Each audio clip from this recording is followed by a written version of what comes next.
Hey, Dave here, Fix and Fly RC. Hey, so on the next part of my F-4 Phantom build series, I did the unboxing before in the first one, and I mentioned that I had bought the STEMWings formation lights, and I mentioned that I had only found one video on that, and it was good. I'll try to figure out how to link it because he did a really good job, very detailed.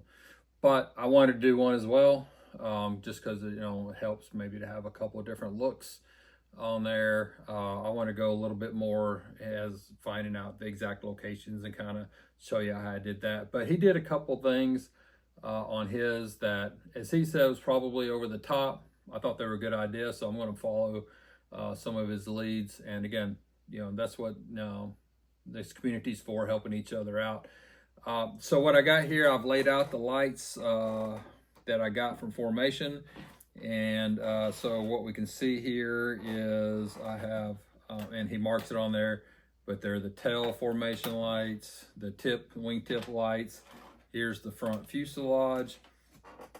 Here is the rear fuselage. And these are the cockpit lights. They go on, and then here's the whole control mechanism. And so the way I've got mine set up, and got all the wires all tangled up here now. Sorry about that. So he's marked this, but so there's the 5 volts in, so that's what's going to go into the blue box. That goes into my transmitter. So my plan is I'm going to put these on a switch.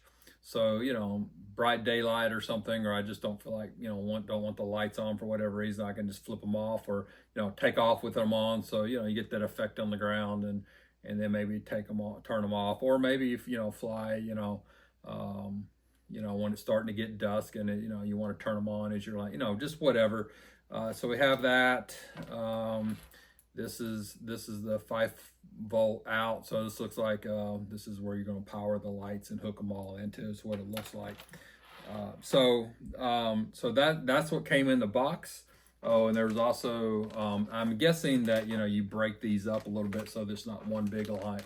And there's a piece of tape on the bag there, and it's marked tape for segments. So my guess is you just cut you little strips of tape and you break that up. So we have it all laid out. We know kind of what we're working with now.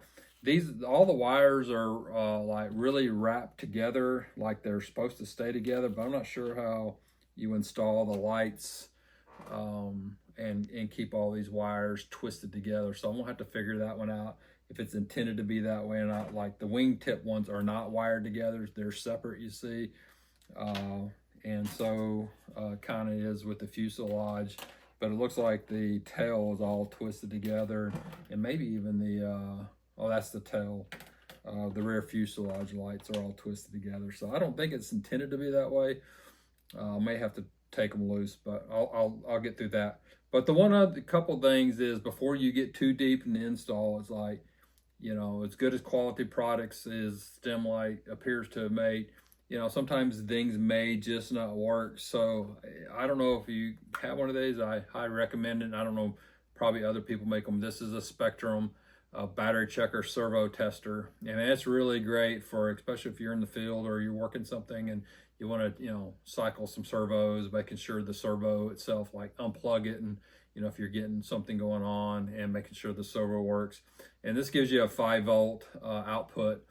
And so let's just test let's test all the lights, of course, but I'm just going to do one for now. So I'll just plug in my battery here, powers it up, and I'll grab one of the lights.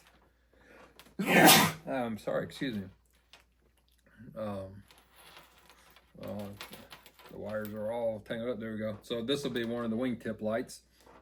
Now, if you've never used one of these, in RC cables, in servo cables, there is a positive and there's a signal wire, and there's a ground wire.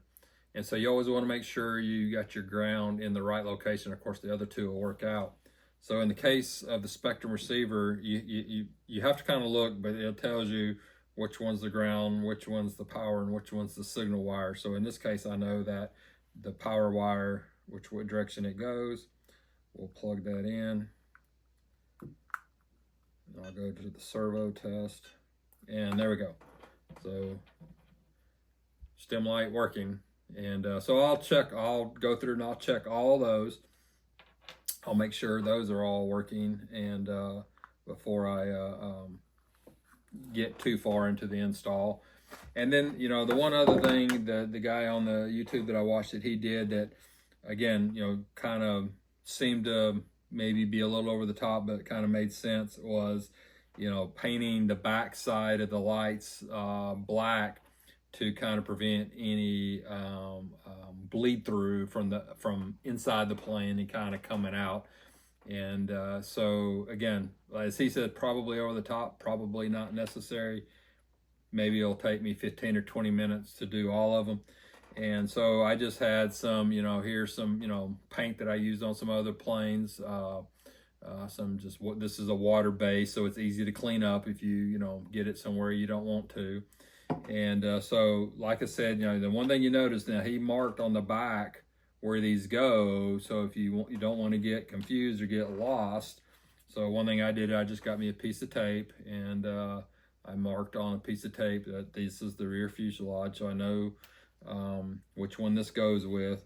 And then I just got me some plain old regular, you know, painter's tape, and I just put it on top of the fuselage, I mean on the light, where the light's going to go, and just put me a coat of black. And you can see I just did it real quick just to do one, and wasn't got in a little bit of hurry, so a little bit of water base on my hands, so it'll wash right off. So I'll do all those, and then I'll probably talk about this more. The one other thing he did was where he cut out the foam for these to go into. He actually got some, you know, matching or close to matching paint and put in there, so that, you know, instead of just having white foam where you may, you know, it may not fit exactly right, and you got a piece of white sticking out, he's just got the color in there, just make it blend a little bit better. Again, probably overkill, and likely if you know, cut it really, really careful and really close and make a good tight fit, that'll never be needed.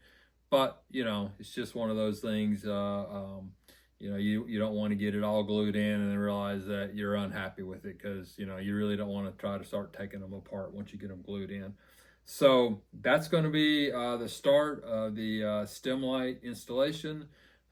In the next video, I will start doing the location finding and making sure that I get these in the exact location, or you know, as close to scale as possible, to be authentic as possible. So anyway, again, as always, if you got any recommendations, suggestions, comments, good or bad, as long as they're nice, would always love to hear them. And hopefully you'll subscribe and you know, help us get the word out in this community, so we get more people out there flying. So anyway, Dave here, happy flying.